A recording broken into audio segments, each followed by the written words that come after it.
Hello, I'm Jamie Carcel with the Farrier Tips and Tricks page and Facebook. Today we're going to do a little deal for Teresa Vizzi. I went down to Louisiana and met this lady when I was at my clinic down there, and I got to tell you, she was quite a lady. She worked so hard in her hands-on portion, and I really enjoyed her.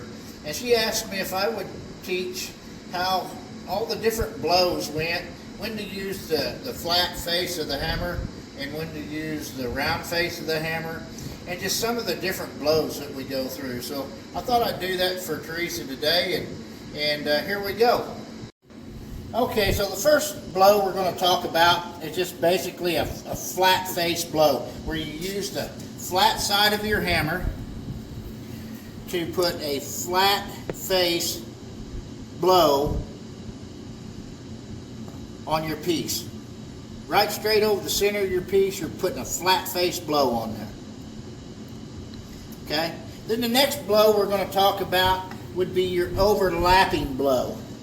This is where you'll overlap each blow by half of the hammer face.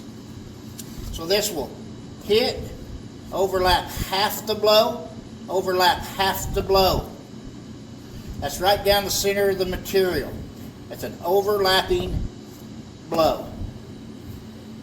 Next, we're going to talk about a full face blow that's half off the material. They call this a half face or half blow on the outer edge of the material. You're hitting on the outer edge of material, you're hitting a flat face blow and a flat face blow. This would be overlapping blows on the outside of the material. Half on, half off. You're going to hit, overlap your blow, overlap your blow. A lot of these blows right here are used to seed out material, thin the inner edge of the material. These are the flattened material a lot of times, right here. So those are just your basic blows on the flat of the material. Now, we talk a lot about using the round side of the hammer. When should we use that? A lot of times on radiuses, like turning a toe bend, what you'll do is you'll use the round side of that hammer to turn that toe bend. It's a radius right there. If you use this flat side, that sharp corner, instead of that radius corner, will dig into your material and leave marks all on the inside of this material.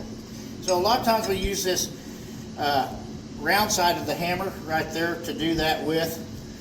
We'll use the flat side of the hammer to knock our edges off on our material for our heels and stuff like that. This is where we'll use the flat side of a hammer. This will be a nice angling blow.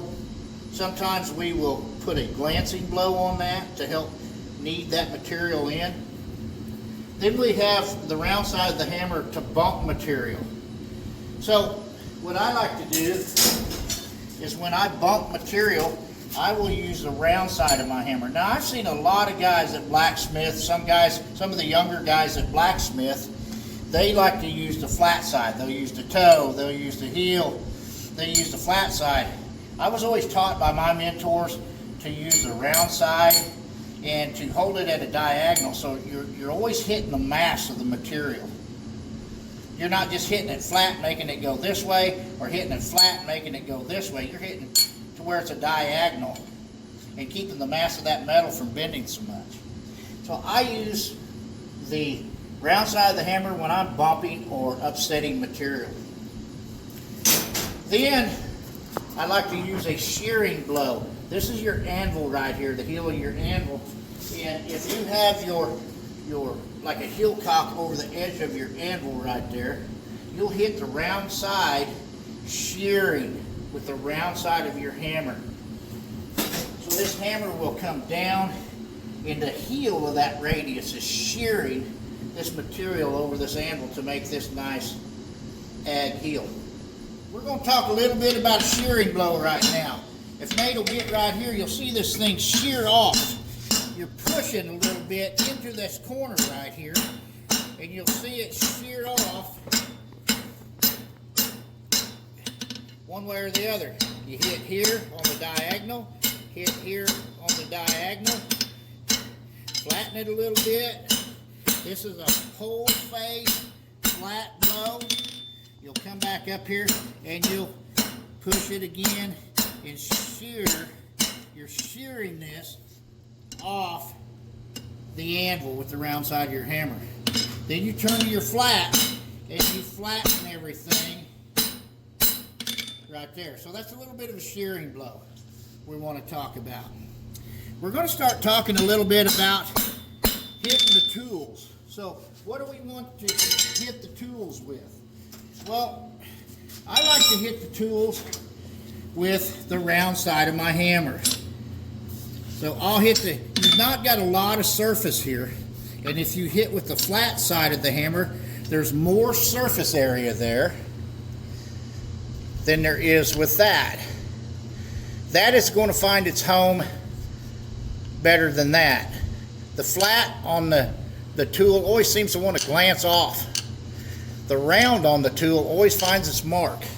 So I always use my tools with the round side of my hammer. If I'm going to use a punch, I'm going to take the punch and I'm going to use the round side of my hammer, and it's just going to hit there every time. If I use the flat side, I am always hitting a corner somewhere and knocking a corner off my tool. But the round, you've got this radius. You'll notice you're not going to do that. You hit the flat on there, you'll knock a corner of that tool off if you're hitting this way or hitting that way. The round, you're not going to do that. Same way with the Pritchell. We use the Pritchell to knock it through. We'll hit it with the Pritchell, round side of the hammer, and push it through. Quick little deal on the Pritchell. You'll set it, knock it through. You'll come down the side of the Pritchell with the round side of your hammer, bring it out. So round side of the hammer on tools. Round side of the hammer on a radius. Okay? Round side of the hammer on a shearing blow. Okay? Then we'll use the flat side of the hammer to do overlapping blows along half of the material, and you'll overlap these blows. One half over the other on a half face blow on this material. Then if you want to run down the center of the material, you can run down the center of it, overlapping to flatten it. That's using the flat side. Okay, we're going to talk about bumping a little bit, using the round side of the anvil or the hammer to bump with, and that'll probably finish up this little talk. It's nothing special. It's just some of the young guys and young people like Teresa, they want to know when's a good time to use what part of the hammer. Well, this is a good little tutorial on it. Okay, I'm going to bump this little piece of material with the round side of this hammer. I like to hit it in a diagonal.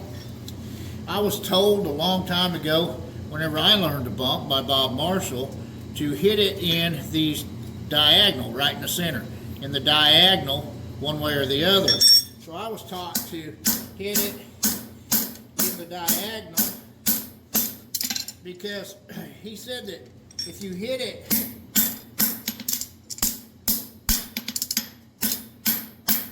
like this, he said it buckles so fast this way. If you hit it like this, he said it buckles so fast this way, but he said if you hit it in a diagonal, you kept working that material down, that didn't bend so fast. So I've just always done that most all my career. I don't know if it's right. It's what I was taught by one of my very first mentors, and that's kind of the way I stuck to it. And I just seen a real neat deal where Cody Gregory does it with the flat of his hammer. He had all this idea on how a brush did this and a brush did that. It's pretty cool. You can always learn something different, but this is what I was taught. So to flatten this back out, we'll use the flat side of our hammer, it will just hit it flat on the inner border to take some of that thickness out. And that's just a little bit about bumping using the round side of the hammer. Like I said, you do it however you want. I've just shown this way. That's how I do it. Okay, on the heels, we use 45-degree blow right at the material and start to pack it in. You don't put your material over the anvil. You're right there at the edge of the anvil, and you start to bring your material in a couple glancing blows. Flatten it. Come here at the 45. Go just past center. Couple glancing blows. Come here at a bit of a 45. Here at a bit of a 45. Couple glancing blows. A glancing blow is a blow like this to kind of knead your little fish mouths together. You'll see how that's doing that when I do that. It kneads that little fish mouth together.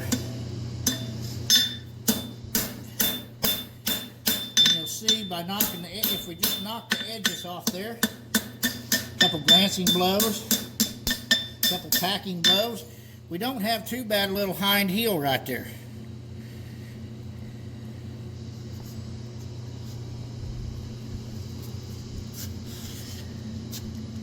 So bring it in at 45, come around and a couple glancing blows. Come from back. Couple glancing blows. Come at the corners, glancing blow. Come at the corners, glancing blows. Flatten it out with just a flat face blow. You'll notice how that defines that heel really nice.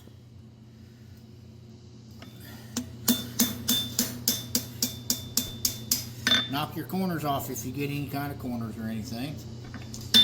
Flat face blows. Cleans everything up really nice. Okay, so we've went over about everything for the beginner that they will use. We've went over the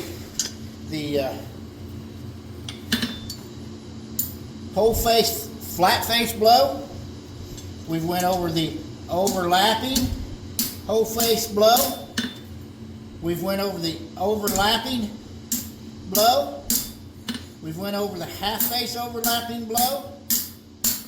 We went over using your tools with the round side, using your radiuses with the round side, shearing with the round side, flattening, seating out. We've went over about everything that you can go over for the beginner, basically, on how to use your hammer on the round side and the flat side, and what to do when how to use it when you're bumping and stuff like that. I sure hope this helped. I know I struggled with this myself whenever I was young, and I never even thought about it till Teresa brought this up. And Teresa, thanks for bringing it up, and I hope this helps. Have a good one.